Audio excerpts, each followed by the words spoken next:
something wonderfully magical is in the air, isn't it? Yeah.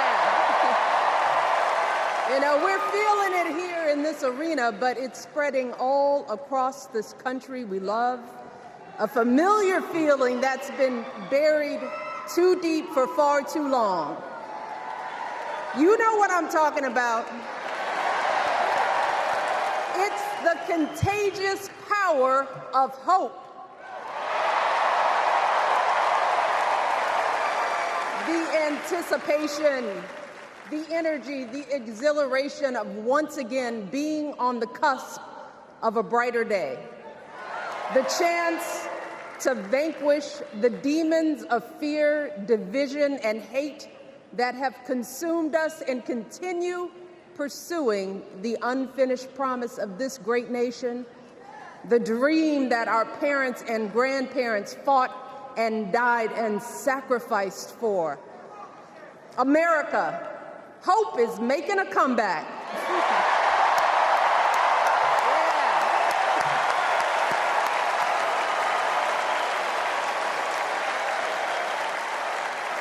But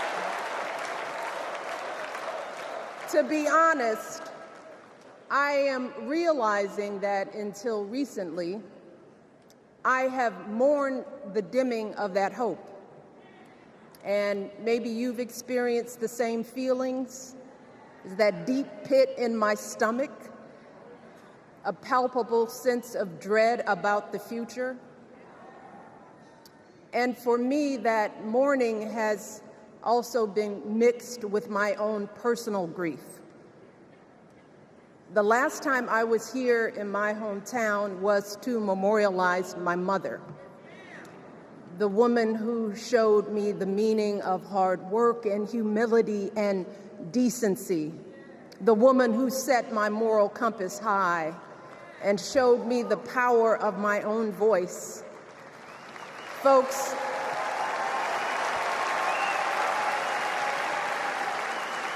I still feel her loss so profoundly. I wasn't even sure if I'd be steady enough to stand before you tonight, but my heart compelled me to be here because of the sense of duty that I feel to honor her memory and to remind us all not to squander the sacrifices our elders made to give us a better future. You see, my mom, in her steady, quiet way, lived out that striving sense of hope every single day of her life. She believed that all children, all people have value, that anyone can succeed if given the opportunity. She and my father didn't aspire to be wealthy. In fact, they were suspicious of folks who took more than they needed.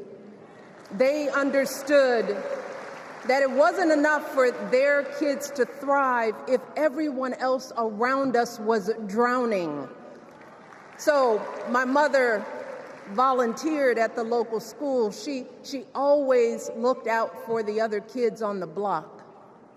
She was glad to do the thankless, unglamorous work that for generations has strengthened the fabric of this nation. The belief that if you do unto others, if you love thy neighbor, if you work and scrape and sacrifice, it will pay off. If not for you, then maybe for your children or your grandchildren.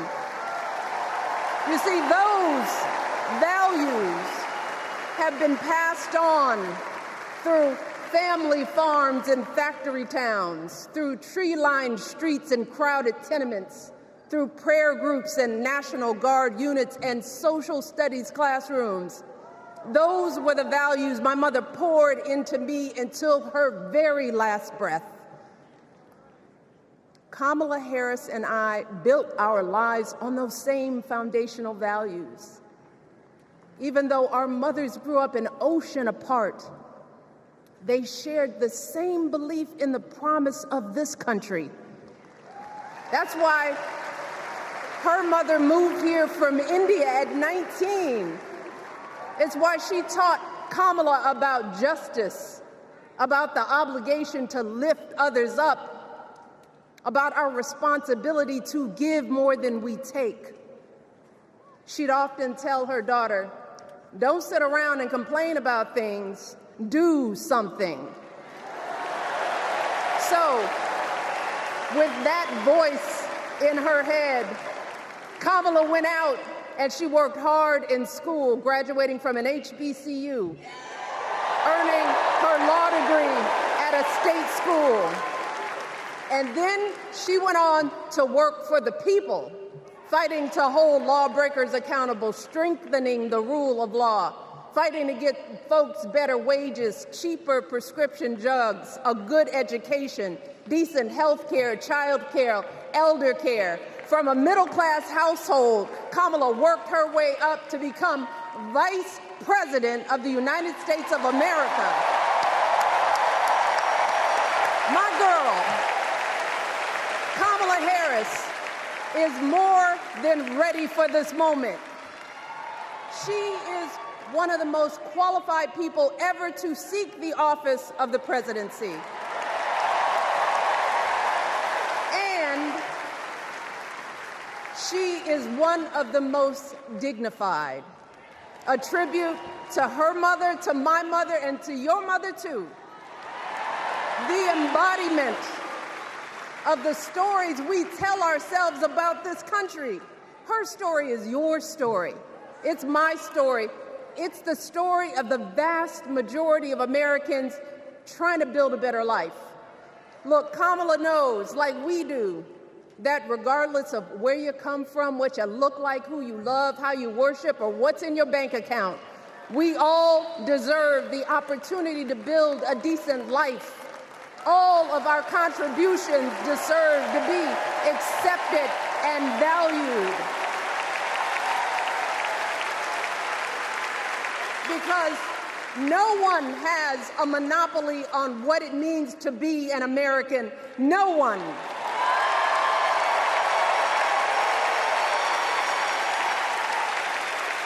Kamala has shown her allegiance to this nation, not by spewing anger and bitterness, but by living a life of service and always pushing the doors of opportunity open to others. She understands that most of us will never be afforded the grace of failing forward. We will never benefit from the affirmative action of generational wealth.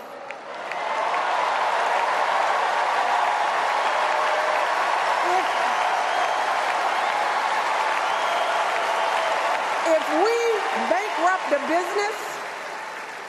we bankrupt a business or choke in a crisis, we don't get a second, third, or fourth chance. If things don't go our way, we don't have the luxury of whining or cheating others to get further ahead. No. We don't get to change the rules so we always win. If we see a mountain in front of us, we don't expect there to be an escalator waiting to take us to the top. No. We put our heads down. We get to work. In America, we do something. And throughout her entire life, that's what we've seen from Kamala Harris. The steel of her spine, the steadiness of her upbringing, the honesty of her example, and yes, the joy of her laughter and her light. It couldn't be more obvious. Of the two major candidates in this race, only Kamala Harris truly understands the unseen labor and unwavering commitment that has always made America great.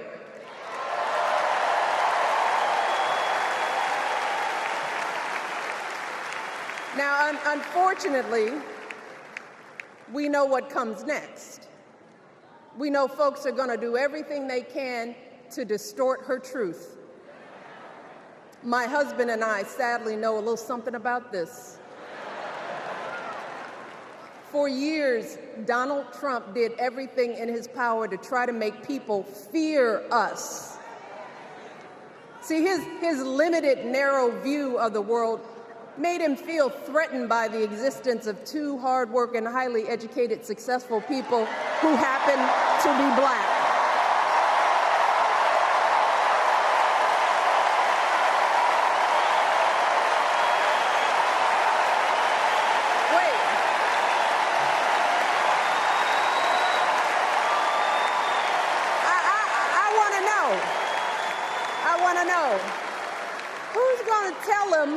Who's going to tell him that the job he's currently seeking might just be one of those black jobs?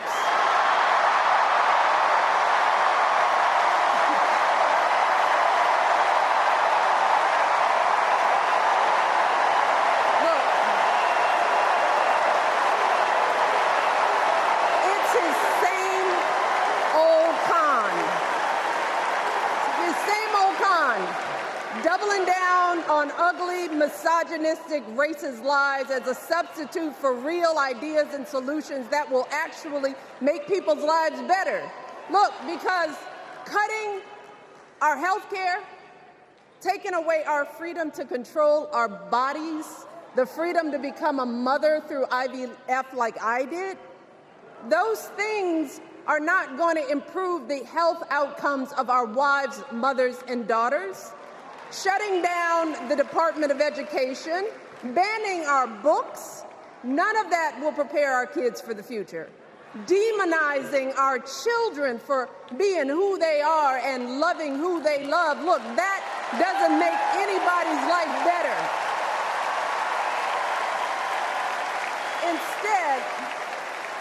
Instead, it only makes us small.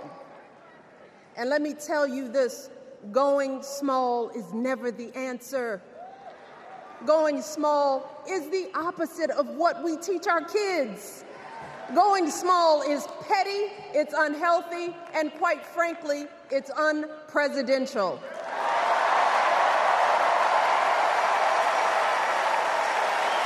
So, why would any of us accept this from anyone seeking our highest office? Why would we normalize that type of backward leadership? Doing so only demeans and cheapens our politics. It only serves to further discourage good, big-hearted people from wanting to get involved at all. America, our parents taught us better than that, and we deserve so much better than that. That's why we must do everything in our power to elect two of those good, big-hearted people. There is no other choice than Kamala Harris and Tim Walz. No other choice.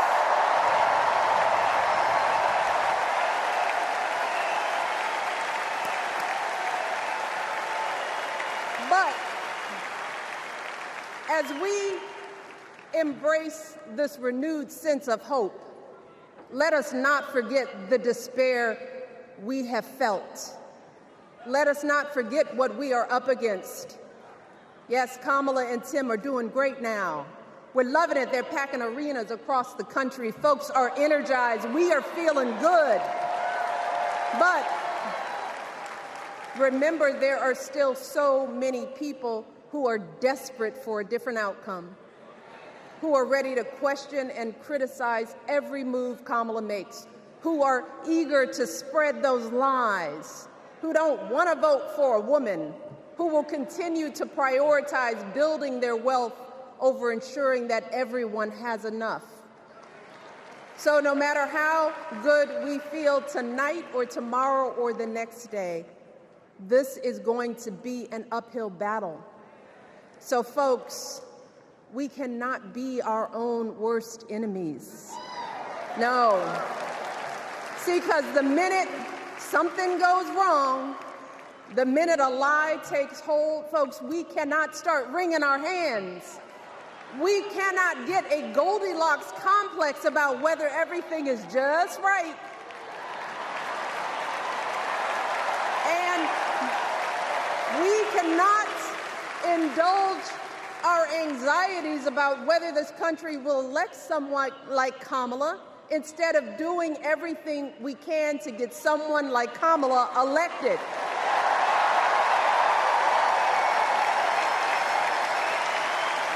Kamala and Tim, they have lived amazing lives, and I am confident that they will lead with compassion, inclusion, and grace. But they are still only human. They are not perfect. And like all of us, they will make mistakes. But luckily, y'all, this is not just on them. No, this is up to us, all of us, to be the solution that we seek. It's up to all of us to be the antidote to the darkness and division. Look, I don't care how you identify politically, whether you're Democrat, Republican, Independent, or none of the above. This is our time to stand up for what we know in our hearts is right.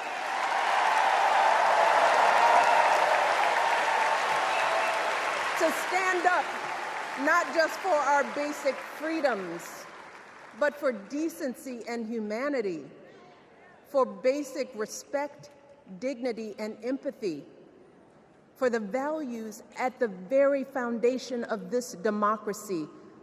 It's up to us to remember what Kamala's mother told her. Don't just sit around and complain, do something. So if they lie about her, and they will, we've got to do something.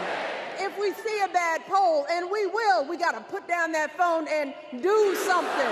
If we start feeling tired, if we start feeling that dread creeping back in, we got to pick ourselves up, throw water on our face, and what? We only have 2.5 months, y'all, to get this done. Only 11 weeks to make sure every single person we know is registered and has a voting plan.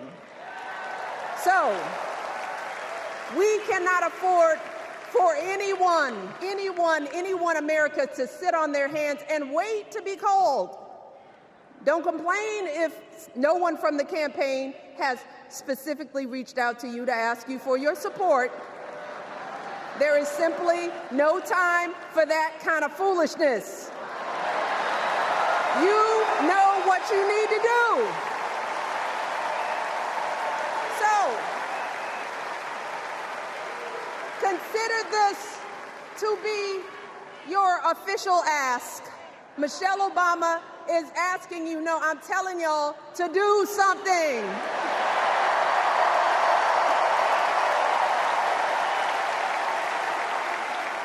Because